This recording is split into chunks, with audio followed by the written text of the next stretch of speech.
کی بارگاہ میں سب عورتیں اپنے اپنے بچے لے کے گئی تھیں. میرے بچے تو چھوٹے چھوٹے, تم اگر بڑے ہوتے تو میں بھی حضور کی بارگاہ میں دے کے آ جاتی. یہ کہہ کے ماں جب روئی تو بچے چھوٹی چھوٹی تلواریں لے کے آئے اور ہوا میں گھماتے ہوئے بولے لے کے تو چل امی, ایک بار اپنی جانیں قربان کر دیں گے حضور کے نام پر, تو لے کے تو چل میری ماں.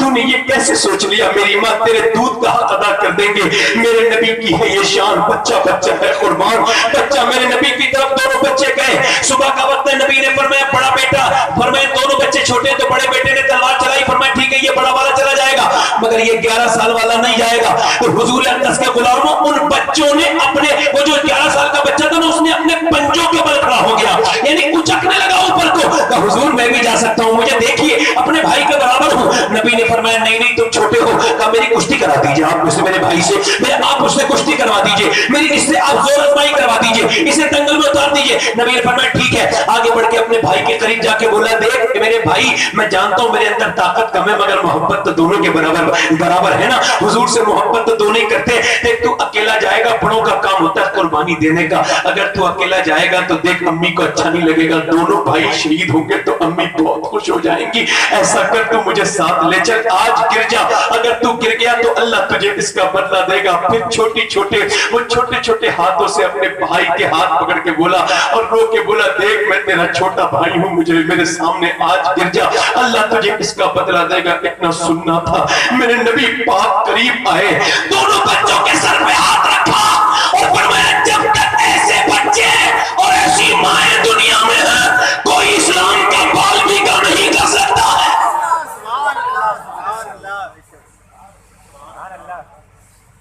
ماں نے اپنے بچے کو قریب بلایا, لاؤ میرے لاڈلو پیار کر دوں. قریب کر کے سر پہ ہاتھ رکھ کے بولی میرے بیٹے تمہارا باپ زمانہ ہو گیا گزر گیا, میں نے مدینے میں مزدوریاں کی ہیں, برتن مانجے ہیں, جھاڑو لگائی ہیں, مگر میں نے اپنے بڑھاپے کے سارے کے لیے نہیں, میں نے حضور کے دین کے لیے تجھے شہادت کے لیے پالا ہے میرے بچوں.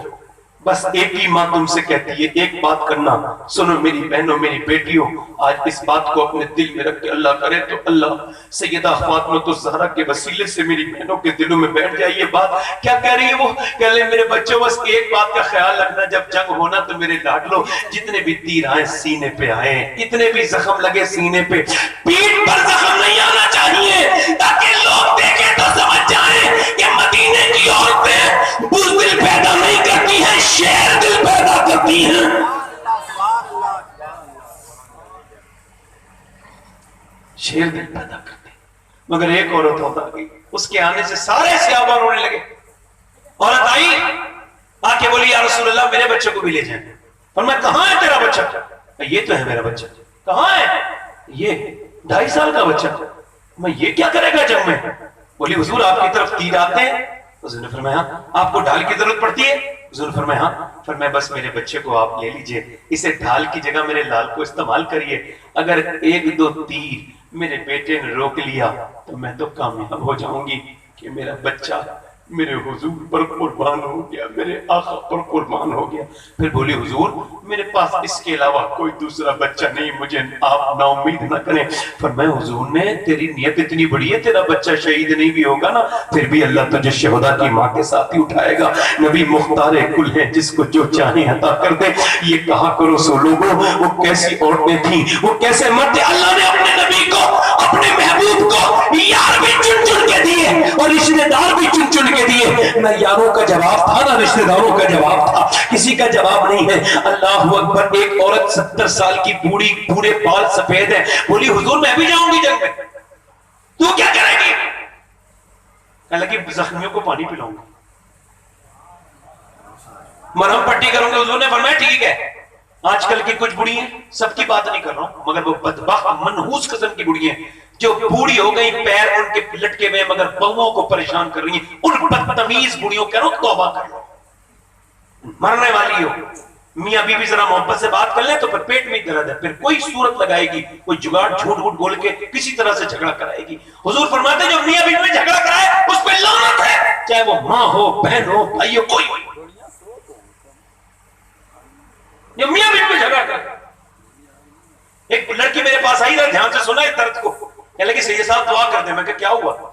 کہنے لگی میری ساس مجھے بڑا ستاتی. میں کیا ہوا؟ کہنے لگے میرا باپ غریب ہے, پھر کہنے لگے وہ تانے دیتی ہے ہفتے میں 2 بار کبھی 3 بار، تیرا باپ کچھ نہیں دیا، تیرے بھائیوں نے کچھ نہیں دیا، کہ میرے بھائی مزدور ہیں، پھر میرا شوہر مجھے مارتا ہے، میں وہیں رہتی ہوں، آتی نہیں کر نہیں، میں اپنے میکے والوں کو بھی نہیں بتاتی، کہ کیوں؟ کہنے لگے اس وجہ سے میرے باپ نے جب شادی کی تھی تو وہ قرضدار ہو گیا تھا، اب 2 بہنیں پہلے بیٹھی ہیں، بتاؤں گی تو باپ کو تکلیف ہو جائے گی، پٹتی ہوں کٹتی ہوں۔ یار بیٹیوں سے بہت پیار کیا کرو، بیٹیاں پتہ نہیں کس کس کے پاس جائیں، کہاں کہاں شادیاں ہوتی ہیں، 18-20 سال اپنے گھر میں رہتی ہیں، ماں باپ خیال رکھتے ہیں، پھر کیسے کیسے ظالموں کے پلے پڑ جاتی ہیں۔ کچھ تو بہنیں بیٹیاں بتاتی تک نہیں ان پہ جتنے ظلم ہوتے ہیں۔ بہنوں کے گھر جایا کرو، جتنے بھائی بیٹھے ہو بتا رہا ہوں، جس بہن کے گھر بھائی نہیں جاتا نا وہ کمزور ہو جاتی ہے، اسے تانے بڑے ملتے ہیں، اسے تکلیفیں ہوتی ہیں۔ جہاں بھائی جاتا رہتا ہے ٹیلی فون کرتا رہتا ہے، بہن کی عزت بنی رہتی ہے، وہ تم سے کچھ چاہیے نہیں اسے۔ بیٹیوں کے گھر جایا کرو، بیٹی اپنے باپ کو یاد کرتی ہے، یار بیٹیوں کو کوئی بھیج دیتے ہو شادی کے بعد جایا کرو، خیال رکھا کرو۔ میرے حضور اپنی بہن سے پیار کرتے تھے، صحابہ اپنی بہن سے، یار محبت کیا کریں اپنی بہنوں سے۔ آپ مجھے بتائیں مجھے آپ کون سا گھر اللہ کو پسند ہے؟ میں آپ سے پوچھتا ہوں، جس میں ٹائلس لگی ہوئی ہو؟ نہیں۔ جس میں ماربل لگا نہیں، جس میں بڑے کچن باتھ روم بنے ہو وہ گھر چلا ہے؟ کون سا گھر اچھا ہے جس میں بڑے روم بنے ہو، جس میں بالکنی ہو، ہال بنا ہو؟ کون سا گھر اچھا ہے؟ وہ اڈانی کا گھر اللہ کو پسند ہے یا امبانی کا پسند ہے؟ حضور فرماتے ہیں اللہ کو وہ گھر پسند ہے جس میں یتیم رہتا ہو، اس کا خیال کیا جاتا ہو، جہاں مظلوم کا خیال کیا جاتا ہو، جہاں عورتوں پر رحم کیا جاتا ہو، وہ گھر اللہ کو پسند ہے۔ بتاؤ جہاں یتیم کمزور بچی پہ ظلم ہوتا ہے وہ گھر پہ اللہ کی رحمتیں آئیں گی کیا؟ صبح سے لے کے شام تک تانے ملتے ہو، ان عورتوں کو سمجھاؤ۔ اور سنو، یہ عورت یہ کر رہی ہے بڑی ہے، اور اس زمانے کی وہ 70 سال کے بھی ہوا، حضور کے اوپر حملہ ہو گیا جنگ میں، تو اس نے دیکھا نا ام عمارہ نے تلوار سود کے کھڑی ہو گئی شیرنی کی طرح، بال سفید ہیں مگر ہاتھ میں تلوار لے کے۔ نبی نے اس کی طرف دیکھا تو کہنے لگی حضور آپ بالکل پریشان نہ ہو، میں عورت ضرور ہوں مگر جان دے دوں گی، آپ تک کسی دشمن کو نہیں آنے دوں گی۔ حضور کے اوپر حملہ کیا، اس عورت نے دیکھا تو ایک جتنے بھی کافر تھے بزدل ہوتے ہیں، ایک آیا جوان عورت پہ حملہ کیا، اس نے تلوار سے روک کے اس کا پیٹ پھاڑ دیا، دوسرا آیا اس کی گردن کاٹی، تیسرا آیا اس کی گردن کاٹی، یہاں تک کہ ایک کے پاس 7 آئے، 7 کو اکیلی بوڑھی عورت نے جہنم میں پہنچایا۔ پکڑ مچ گئی کفار مکہ کے لشکر میں، بولے بھاگو ان سے نہ لڑو۔ کہا کیوں؟ کہ جب 70 سال کی ام عمارہ کا یہ حال ہے تو پھر علی کی تلوار کا عالم کیا ہوگا؟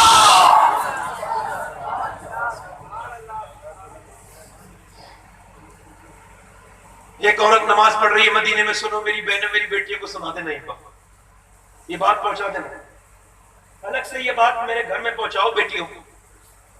کیا سمجھتی ہو تمہیں عزت حضور نے نہیں دی؟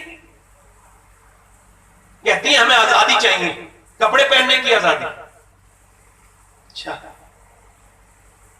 ہمیں چاہیے آزادی، گھومنے پھرنے کی آزادی، اور گھومنے پھرنے کو کون منع کرتا ہے؟ مگر پردے میں گھومو پھرو کون منع کرتا ہے؟ اور تم سے میک اپ کرنے کو بھی کون منع کرتا ہے؟ مگر اپنے شوہر کے لیے جائز ہے، اور کے لیے تو حرام ہے نا۔ حضرت فرماتے ہیں عورت جب اپنے مرد کے لیے سجتی ہے تو جتنی بار آئینہ دیکھتی ہے اتنے صدقے کا ثواب اللہ تعالیٰ فرماتا ہے۔ مگر میری طرف تو دیکھیں، میں آپ سے اور کر رہا ہوں، میری طرف توجہ کریں، میں آپ کو بتا رہا ہوں۔ عورت نماز پڑھ رہی ہے، سیابیہ نماز پڑھ رہی ہے، ایک عورت آتی ہے کہنے لگی، وہ نماز پڑھ کے اس نے دعا مانگ رہی، کہنے لگی تیرا باپ شہید ہو گیا جنگ میں۔ باپ کی موت کی خبر بیٹی سے برداشت نہیں ہوتی، کچھ بیٹیوں کے تو دل کی دھڑکنیں رک جاتی ہیں، بیٹیاں بہت پیار کرتی ہیں نا باپ سے۔ جب اس نے سنا نا باپ کی موت کی خبر ہے، میری بہنیں اور آپ کی طرف دھیان سے سنیں، باپ کی خبر ہے نا موت کی، تو ایسے کر کے ہاتھ اٹھا کے بولی مالک میرے باپ کی شہادت قبول فرما۔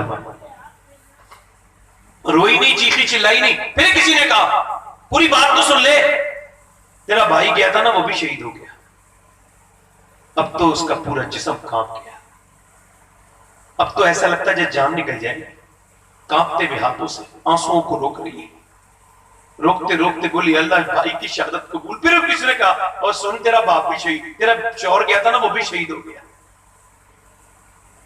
پھر اس نے کہا تیرا بیٹا بھی شہید ہو گیا، سجدے میں گر گئی، بولی مالک تیرا شکر ادا کرتی ہوں، تو نے مجھے ایک بار میں شہید کی بیٹی بنا دیا، شہید کی بہن بنا دیا، شہید کی ماں بنا دیا، اور شہید کی بیوی بنا دیا۔ اللہ تیرا شکر ہے. لوگ سمجھتے تھے چیخے گی چلائے گی، جیسا کہ کوئی مر جائے تو عورتیں یہ بھی تمیز نہیں کرتی کون پردے والا آ رہا ہے، کس سے پردہ کرنا چاہیے، کو کیا پڑھنا چاہیے. چیختی چلاتی ہیں، بہمیں آتی ہیں بری آوازوں سے، بیکار طریقے سے. نماز پڑھتی بھی ہوتی ہیں، اس دن نہیں پڑھتی. سنیں اس نے نہ چیخی نہ چلائی، کچھ نہیں کیا، اٹھی. حضور فرماتے ہیں ایسی عورتوں پہ لعنت ہے اللہ کی جو آوازیں کر کے بیان کر کر کے بیکار سی باتیں کر کے روتی ہیں. ہاں دل کا درد کوئی روک نہیں سکتا، آنسو آ جائے تو کوئی بری بات نہیں. ایسے بتا رہا ہوں آپ کو کہ یوں بری بات تو نہیں نا. حضور فرماتے ہیں دل کا درد اللہ کی طرف سے، زبان کا درد شیطان کی طرف سے. وہ کئی لوگ سمجھتے تھے، میری طرف دھیان دیں، لوگ سمجھتے تھے اپنی بہن کے پاس اپنے باپ کی جنازہ دیکھے گی، جائے گی جا کے اپنے شوہر کے جنازے پہ گر جائے گی، اپنے بھائی کے جنازے پہ گر جائے گی. اور ایسی ہوتی ہے جا کر کے اپنے بیٹے کے جنازے کو دیکھے گی، جوان بیٹے کی لاش پڑی ہے، جوان بھائی کی لاش پڑی ہے، مگر نہ ادھر نہ گئی جدھر شہداء تھے، بلکہ جدھر اونٹنی پر حضور سوار تھے نہ ادھر گئی اور نبی پاک کے سامنے جا کے کھڑی ہوئی. حضور نے فرمایا تیرا باپ شہید ہو گیا، تیرا بھائی شہید ہو گیا، تیرا شوہر تیرا بیٹا شہید ہو گیا، اللہ تجھے صبر دے. جب حضور نے یہ کہا نا آنکھوں میں آنسو لے آئی، حضور کی طرف دیکھ کے بولی یا رسول اللہ آپ سلامت ہیں تو پھر میرا سب کچھ سلامت ہے. میں تو آپ کو دیکھنے آئی تھی، آپ ٹھیک ہے نا یا رسول اللہ تو میرا سب کچھ ٹھیک ہے. پھر واپسی میں اپنے باپ کے جنازے کی طرف گئی، کسی نے دیکھا پردہ ہے شوہر کے جنازے پہ، پردہ ہے بھائی کے، اور کہنے لگا پردہ تیرا ختم نہیں ہوا، باپ بھائی بیٹا شوہر سب مر گئے. کہنے لگی سنو میرے باپ بیٹے بھائی کو نہیں موت آئی ہے مگر میرا اسلام ابھی زندہ ہے، میں بے پردہ نہیں ہو سکتی. سبحان اللہ سبحان اللہ. کیا جواب دیں گی بیٹیاں میری؟ میں پوچھتا ہوں کس نے آزاد کیا ہے عورت کو؟ یہ انگریزوں نے آزاد کیا. انگریز کہتے ہیں ہم نے، برطانیہ کے لوگ کہتے ہیں ہم نے 1950 میں کہا تھا عورت کو مرد کے برابر لاؤ، کا پھر ہر آفس میں عورت چلی گئی، فلائٹ میں جو پلین اڑانے لگی عورتیں، مگر پھر بولے کہ نقصان یہ ہوا کہ پھر مائیں بہنیں ختم ہو گئی. اچھا میں آپ سے پوچھتا ہوں کون سی آزادی ہے؟ ایئر ہوسٹیز ہوتی ہے فلائٹ کے اندر، ایک کھانا دینے والی، پانی دینے والی، اسے کوئی بھی کچھ بھی کہتا ہے یہاں آ جاتی ہے. اسے نئے کپڑے پہننے پڑتے ہیں، ہٹ ٹرپ پر ایک بار ایک طرف سے جانا، یعنی آئے گا فلائٹ واپس لوٹ کے تو وہ سامنا نہیں ہوگا، دوسرا ہوگا. اب یہ جا رہی ہے، اب جائے گی تو کپڑے اسے بالکل بھڑکاؤ پہننے ہیں، بیکار آدھے کپڑے، اور کتنا بھی برا موڈ ہو میک اپ کرنا ہی کرنا ہے، میک اپ کرنا ہے. اب وہ بدتمیز کرنا، لاؤ پانی لاؤ، بدتمیزی کرنا ہے، برداشت بھی کرنا ہے، اسی کے پیسے لے رہی ہے. اچھا آفس میں بٹھا دیتے ہیں کاؤنٹر پہ، بکری کوئی اور کرتا ہے عورت کو بٹھا دیتے ہیں، وہ لوگ بٹھاتے نہیں بٹھاتے.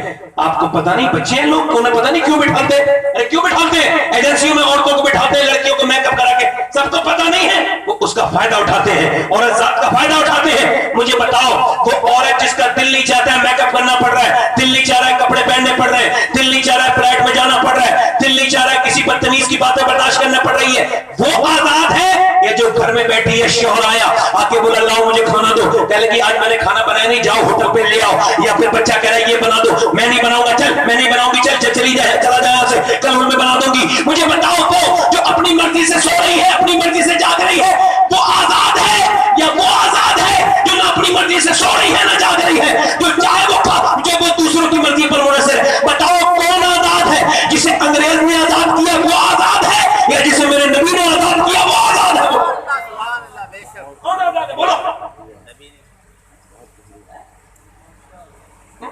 آخری باتیں کر رہا ہوں، مجھے جلدی سے نکلنا ہے، ایک دم بھائی مجھے ذرا جلدی نکلنے دینا بھائی، ٹائم ہو گیا زیادہ. یہ لگ رہا ہے کہ نہیں لگ رہا ہے؟ لگ رہا ہے بھائی. ہاں تو سنیں، آج لڑکیاں آپ کو پتہ ہے کبھی سوچو گے تو نیند نہیں آئے گی، مجھے کبھی کبھی نہیں آتی، بتا رہا ہوں 2014 سے لے کے اب تک لاکھوں لڑکیاں، کئی لاکھ لڑکیاں اسلام چھوڑ چکی ہیں غیر مسلموں کے گھروں میں. بچپن میں ان کے ماں باپ نے اسکول بھیج دیا، کالجوں میں جا کے شرم حیا ختم ہو گئی، بچے ہی نہیں کچھ.